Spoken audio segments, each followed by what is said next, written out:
BC రిజర్వేషన్లపై Kalvakuntla Kavitha గారు తెగ హడావుడి చేస్తున్నారు.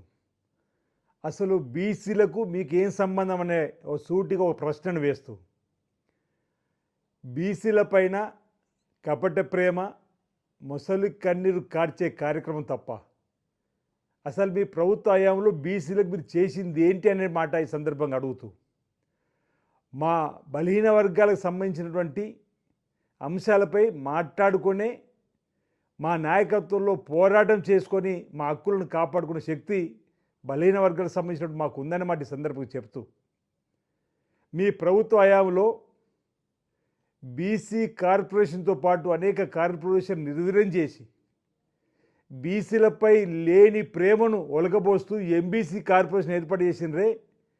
ఆ ఎంబీసీ కార్పొరేషన్ ద్వారా అనా పైసలన్న చెల్లించి బీసీల పట్ల ఏమైనా న్యాయం చేశారని అడుగుతూ ఉన్నాం. గిరిజనులకు, ముస్లింలకు 12% రిజర్వేషన్ కల్పిస్తామన్నారు. మీ తండ్రి గారు ముఖ్యమంత్రిగా 10 సంవత్సరాలు అసలు రిజర్వేషన్ల ప్రక్రియలో ఎప్పుడన్నా పెంపొందించే ఆలోచన చేశారు. ఎందుకు మీరు రిజర్వేషన్ ఇవ్వలేరు అడుగుతున్నారు గిరిజనులకు, మైనార్టీలకు.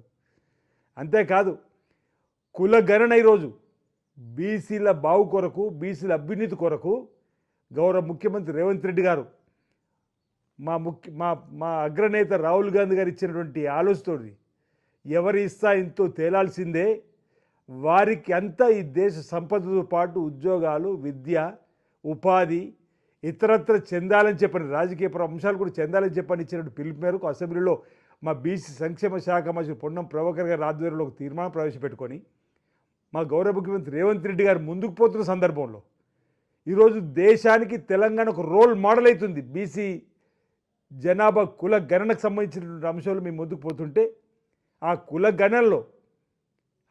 గణనలో మీరు పాల్గొనలే, మీ కేటీఆర్ గారు పాల్గొనలే, మీ హరీష్ రావు గారు పాల్గొనలే, మీ కేసీఆర్ గారు పాల్గొనలే. దానికి ముందు సమాధానం చెప్పండి. మీరు ఒకరోజు సర్వే అని చెప్పి తెగ హడావుడి చేసి ఏం తేల్చి రోడ్డునా ఆ సర్వేని అటకెక్కిచ్చారు, మీ స్వప్రయోజనాలకు వాడుకున్నారు. కానీ ఈరోజు ఈ బీసీ కులగణన తేలిన తర్వాత రాబో స్థానిక సంస్థల ఎన్నికల్లో 42% వరకు తీసుకుపోవాలని చెప్పిన సంకల్పంతో మా గౌరవ ముఖ్యమంత్రి ఉండడం కాబట్టి కులగణన పూర్తయింది.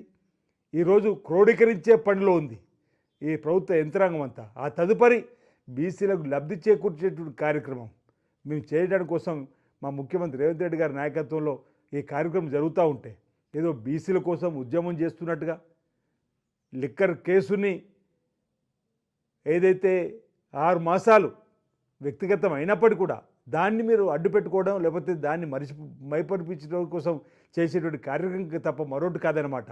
ఈరోజు 3వ తేదీన పెద్ద బహిరంగ సభ బీసీల కోసం ఏర్పాటు చేస్తామని ఈరోజు మీ నాయకత్వంలో మా బీసీల కోసం పోరాటం చేసుకోవాల్సినటువంటి కర్మ మాకేం పట్టలేదని మాట సందర్భం చెప్తూ, అసలు కల్వకుంట్ల కవిత గారి ఆధ్వర్యంలో బీసీల కోసం చేసే పోరాటంలో ఏ బీసీ కూడా ఉండకూడదనేటువంటిది ఎవరో పక్కన 2-3 మా నాయకులు కూర్చున్నట్టుకొని మాట్లాడినంత మాత్రాలు మీ నాయకత్వం మాకు ఏ అవసరం వాటి సందర్భంగా తెలియజేస్తూ ఈరోజు మా సమస్యలు మేము పరిష్కరించుకుంటాం, అందులో మాకు సంబంధించి శక్తి ఉందని వాటి సందర్భంగా చెప్తూ ఈరోజు మీ హయాంలో అసలు బలహీన వర్గాలకు సంబంధించినటువంటి వారికి ఏ ఒక్క సందర్భంలో కూడా న్యాయం చేయనటువంటి మీరు ఈరోజు కళ్ళబొల్లి కబుర్లు చెప్పి కపట ప్రేమతోని బీసీల కోసం ఆ లిక్కర్ కేసును తప్పించుకోవడానికి, లేకపోతే లిక్కర్ కేసును మరి తెర మీదకి రాకుండా చూడడానికి కోసం ఇది బలహీన వర్గాలకు సంబంధించినటువంటి అంశాన్ని మీద తీసుకోవడం తప్ప ఈరోజు ఈ ప్రభుత్వం కృతనిశ్చయంతో ఉండే బీసీ కులగణన చేసింది. అందులో కులగణనలో మీరు పాల్గొనరు. ఈరోజు దీన్ని తెగ హడావుడి చేసి ఏదో మార్కులు కొట్టేయాలనుకోవడం. గతంలో బతుకమ్మ అంశంలో కూడా ఇదే తాత ముత్తాతల నుంచి, అమ్మమ్మలు, నానమ్మల నుంచి ఆడుతున్న బతుకమ్మను మీరే చింతన కొత్తగా గ్రామాల్లో పరిచయం చేసినట్టుగా ఏదో తెగ హడావుడి చేయడం అనేటువంటిది మానుకోవాలి. ఈరోజు బీసీల పైన మొసలి కన్నీరు, కపట ప్రేమ అనేది సరైనది కాదన్నమాట. సందర్భంతో బలహీన వర్గాలకు సంబంధించినటువంటి ఎవరికి అన్యాయం జరగకుండా వారికి తప్పనిసరిగా మేలైనటువంటి కార్యక్రమాలు ఈ కులగణన తర్వాత ఈరోజు సామాజికంగా, సాంఘికంగా, ఉద్యోగపరంగా, విద్యాపరంగా, ఉపాధి పరంగా, రాజకీయ పరంగా ఈ కులగణనలో లెక్కలు తేలిన తర్వాత వారికి ఎవరి ఇస్సా ఎంతో తేలుతుంది. వారికి అంతా ఇస్సా ప్రకారం తప్పనిసరిగా న్యాయం చేసేటువంటి బాధ్యతలు మా ముఖ్యమంత్రి రేవంత్ రెడ్డి గారి నాయకత్వంలో తెలంగాణలో రాబో రోజుల్లో భారతదేశంలో కూడా ఎవరు ఇస్తాయంతో తేలాలని చెప్పని ఈరోజు మేము ఏదైతే దేశవ్యాప్తంగా కూడా జరిగేటువంటి జనగణనతో పాటు కుల గణన కూడా జరగాలని చెప్పని బెంగళూరులో బెల్గాంలో జరుగుతున్నటువంటి ఆల్ ఇండియా కాంగ్రెస్ కమిటీ సమావేశాలు కూడా మా గౌరవ ముఖ్యమంత్రి రేవంత్ రెడ్డి గారు కూడా ఒక సూచన ఒక తీర్మానాన్ని ప్రవేశపెట్టారు. ఈ విధంగా దేశవ్యాప్తంగానే మీ రోజు బీసీలకు సంబంధించి మేలైన కార్యక్రమం చేయాలని చెప్పని చూస్తున్నటువంటి మా చిత్తశుద్ధిని మీరు శంకించాల్సిన అవసరం లేదు. నేను బలహీన వర్గాలకు సంబంధించిన వారందరూ కూడా విజ్ఞప్తి చేస్తున్నా, రాబో రోజుల్లో ఈ కుల గణనలో మన బీసీల వాటేంతో తేలుతుంది.